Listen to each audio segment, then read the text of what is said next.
Damn it కథ అడ్డం తిరిగింది. బెడిసికొట్టిన రాష్ట్ర కాంగ్రెస్ ముఖ్యనేత ప్లాన్. పాత దూతను తప్పిద్దామని ఇరుక్కున్న వైనం. ఆధారాలతో సహా అధిష్టానానికి ఫిర్యాదు. ఉత్తరాది నుంచి వేరే ఇన్ఛార్జ్ కోసం ఎత్తుగడ. మధ్యలో దూరి చక్రం తిప్పిన మరో కీలక నేత.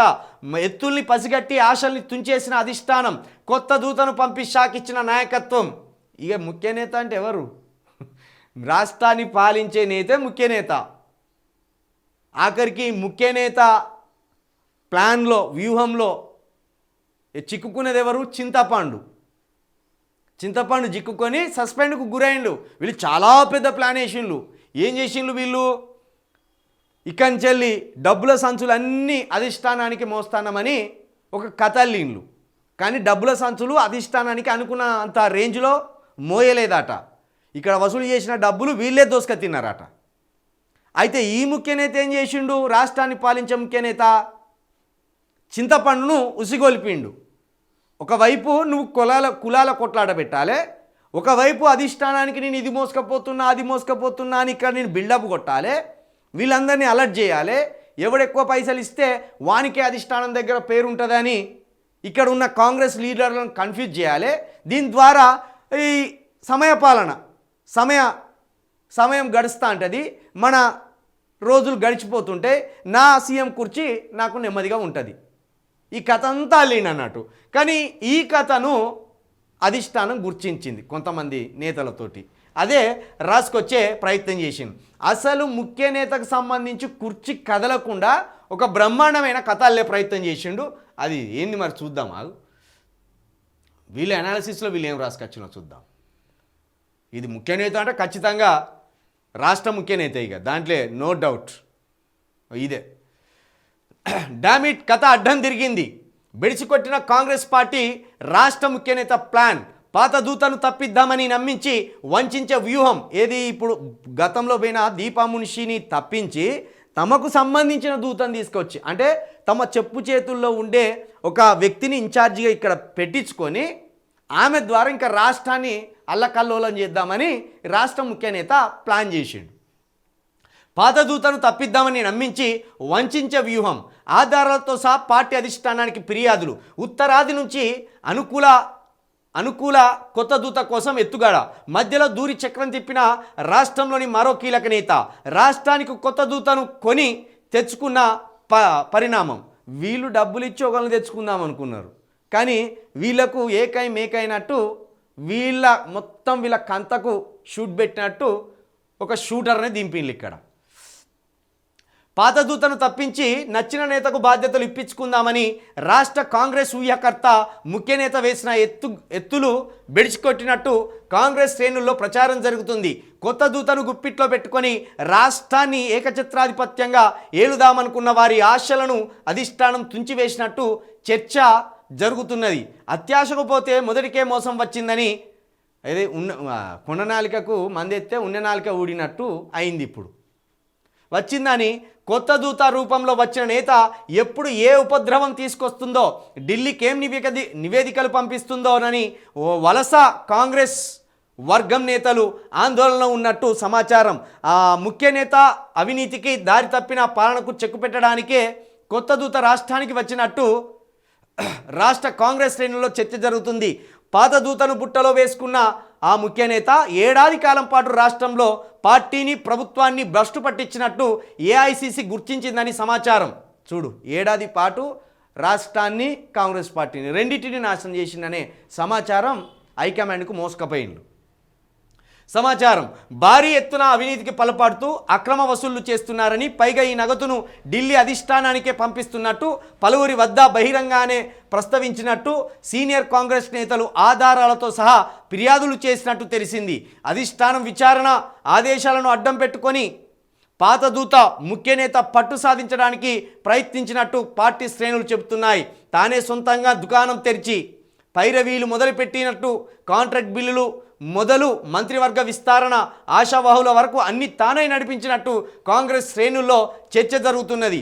రాష్ట్ర ఇంటెలిజెన్స్ ద్వారా సమగ్ర ఆధారాలు తెప్పించిన ఆ ముఖ్య నేత ఆ దూతపై నేరుగా ఏఐసిసికే ఫిర్యాదు చేసినట్టు తెలిసింది. మధ్యలోకి వచ్చిన మరో కీలక నేత రాష్ట్ర దూతగా ఆమెను మారిస్తే తనకు అనుకూలమైన వారిని దూతగా రప్పించుకునేందుకు రాష్ట్ర కాంగ్రెస్ పార్టీ వ్యూహకర్తతో కలిసి ఆ ముఖ్య నేత స్కెచ్ వేసినట్టు తెలిసింది. ఈ మేరకు ఏఐసిసిలోని ఒక కీలక నేత సహకారంతో మధ్యప్రదేశ్కు చెందిన సీనియర్ కాంగ్రెస్ నేతను ఢిల్లీ దూతగా ఇక్కడికి రప్పించాలని పథకం వేసినట్టు తెలిసింది. పథకంలో భాగంగానే సమగ్ర ఆధారాలతో పాత దూతపై 2 ఎంపీలతో ఫిర్యాదులు చేయించినట్టు తెలిసింది. ఈ నేపథ్యంలో రాష్ట్రంలో ఏం జరుగుతుందో సమగ్రమైన వివరాలు పంపాలని కాంగ్రెస్ పార్టీకి విధేయులుగా పేరున్న మరో 2 కీలక నేతలను పురమాయించి రాహుల్ గాంధీ సమగ్ర నివేదిక తెప్పించుకున్నట్టు విశ్వసనీయంగా తెలిసింది. ముఖ్య నేత అదుపు తప్పి నిర్ణయాలు తీసుకుంటున్నారని, తాను దేశంలో అదానిపై పోరాడుతుంటే అక్కడ ఆయన అదానితో స్నేహపూర్వకంగా మెలుగుతున్నారని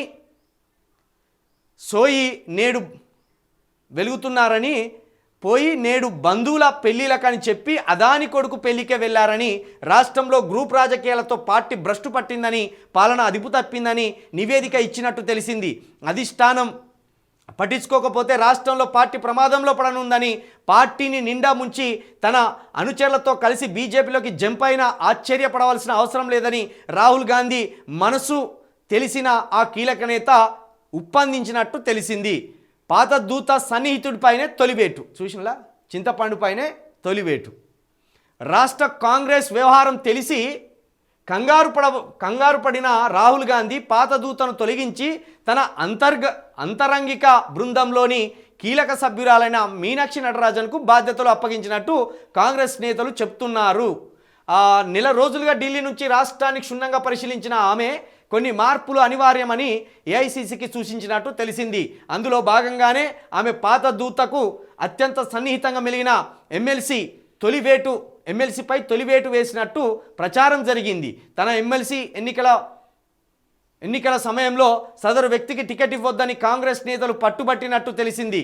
కానీ ముఖ్య నేత ప్రోత్సాహంతో పాత దూత ఆయనకు టికెట్ ఇప్పించారని, ఇంతకాలం ఆమె అండ చూసుకుని పార్టీ వ్యతిరేక కార్యకలాపాలకు పాల్పడ్డట్టు కొత్త దూత నిర్ధారించినట్టు తెలిసింది. ఈ పాత దూత, కొత్త దూత, ఈ ముఖ్య నేత వీళ్ళంతా మీకు అర్థమైపోయి ఉంటుంది. రాష్ట్రాన్ని నడిపించేవాడే ముఖ్య నేత. పాత దూత అంటే దీపా మున్షి. ఈ ఎమ్మెల్సీ టికెట్ ఇప్పించుకున్నది ఈ చింతపండు నవీన్కు. అయితే ఇప్పుడు ఇక్కడ ఇంకో కథ ఏంటంటే, రేవంత్ సీఎం పక్కన ఎవరు ఉండేది ఎక్కువగా? పొంగులేటి, అదేవిధంగా సీతక్క, వీళ్ళు ఎక్కువగా ఉండే. ఇప్పుడు ఈ ఇద్దరు కనిపిస్తలేరు. ఒక 2 నెలలుగా వీళ్ళిద్దరు చాలా దూరంగా ఉంటారు సీఎం గారికి. ఎందుకంటే ఈయనకే స్పాట్ పెట్టింది హైకమాండ్ అని వాళ్ళకి అర్థమైంది. అనవసరంగా ఈయనకు స్పాట్ పెట్టినప్పుడు మేమిద్దరం కూడా ఎగిరిపోతామని వీళ్ళకి అర్థమైంది. అయితే ఇక్కడ ఈ రాష్ట్ర ముఖ్య నేత అని ఎవరైతే రాసుకొచ్చిందో చింతపండుతోటి కులాల లొల్లి పెట్టాలని చూసింది. కులాల లొల్లి పెట్టి కాంగ్రెస్లోనే అంతర్గత సమస్యలకు అంతర్యుద్ధాన్ని, ఓ విధంగా అంతర్యుద్ధాన్ని సృష్టించాలని చూసిండు కాంగ్రెస్లోనే. దీన్ని పసిగట్టింది హైకమాండ్. పసిగట్టి ఎట్టి పరిస్థితుల్లో ఎవ్వరిని వదిలిపెట్టదు. వదిలిపెడితే వీళ్ళు బలపడతారు. వీళ్ళు బలపడి కాంగ్రెస్ పార్టీని బలహీనపరుస్తారు. ఎట్లయినా రాష్ట్రంలో హైకమాండ్ ఇచ్చిన 420 హామీలను నెరవేర్చకపోగా కాంగ్రెస్ పార్టీని బలహీనపరుస్తూ, ఆర్థికంగా వీళ్ళు ఎదుగుతూ, వ్యక్తిగతంగా వీళ్ళ ఇమేజ్లు పెంచుకుంటూ, ఒకవేళ వీళ్ళను కాంగ్రెస్ పార్టీలో వీళ్ళకు అనుకూలమైన పదవులు లభించినప్పుడు వీళ్ళంతా కలిసి ఒక ముఠాగా ఏర్పడి మళ్ళీ బీజేపీలకు దూకడమా, లేకపోతే సొంత దుకాణమే తెరిచి సొంత దుకాణం ద్వారా కాంగ్రెస్ పార్టీని క్లోజ్ చేసి వీళ్ళే ఒక పార్టీని సృష్టించుకోవడమా? ఇన్ని వ్యూహాలు అల్లిండు. ఇప్పుడు ఇలా చింతపండు ఏం చేసిండు?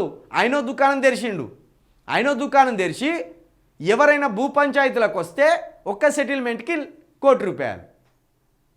ఈ ₹1,00,00,000 మళ్ళీ ముఖ్య నేతకు కొన్ని, ఇంకోళ్ళకి కొన్ని ఇట్లా పంచుకుందామని చూసిండు. ఇంత పెద్ద వ్యూహాన్ని కాంగ్రెస్ హైకమాండ్ పసిగట్టి ఒక్క దెబ్బతోటి ఎక్కడో అక్కడ చెక్కు పెట్టి పడేసింది. అందుకే కథ అడ్డం తిరిగింది. డామిట్, మనం అనుకున్నది ఒకటి, హైకమాండ్ ఇచ్చిన షాక్ ఒకటి. ఈ రిపోర్ట్ అంతా ఈ రిపోర్ట్ అంతా ఎవరి ద్వారా పోయిందంటే శ్రీధర్ బాబు గారి ద్వారా పోయింది. శ్రీధర్ బాబు, అదే విధంగా ఉత్తమ్ కుమార్ రెడ్డి ఈ ఇద్దరి ద్వారా పోయింది. ఈ ఇద్దరిని హైకమాండ్ బాగా నమ్ముతున్నది. బట్టి విక్రమార్క కూడా మధ్యలో కొంత సొంత వర్గాన్ని, సొంత అనుచరులను పోగేసుకొని ఎమ్మెల్యేలతోటి మీటింగ్ పెట్టినట్టు కూడా హైకమాండ్కి సమాచారం పోయింది. వీళ్ళు ఎలాంటి గ్రూపులను ప్రోత్సహించకుండా నార్మల్గా ఉన్నట్టు అక్కడ హైకమాండ్ గుర్తించింది. కాబట్టి ఈ ఇద్దరు కలిసి కేసీ వేణుగోపాల్ ద్వారా, అదేవిధంగా కొప్పుల రాజు ద్వారా హైకమాండ్కి ఇక్కడ జరుగుతుంది మొత్తం వివరించారు. ఆ దెబ్బతోటి మొత్తం తెరలమరలైంది. ముఖ్య నేత ఆలోచన తెరలమరలైంది. ముఖ్య నేత ఏదైతే గేమ్ ఆడించాలనుకున్నాడో ఆ గేమ్ మొత్తం బట్టబయలైంది. ఆ ముఖ్య నేతకు సంబంధించిన చింతపాండే ఆగమైపోయి బట్ట కప్పుకొని ఢిల్లీ వీధుల్లో బిచ్చగాని లెక్క తిరిగే పరిస్థితికి వచ్చింది. అక్కడికి వచ్చింది ముచ్చట. రాష్ట్రాన్ని పాలించండి, ప్రజల బాధలు తీర్చండి అంటే మీ కుర్చీలను కాపాడుకోవడానికి ఇన్ని రకాల వ్యూహాల, ప్రజల మీద దోపిడీ, ఇన్ని రకాల కథలు పడతారు.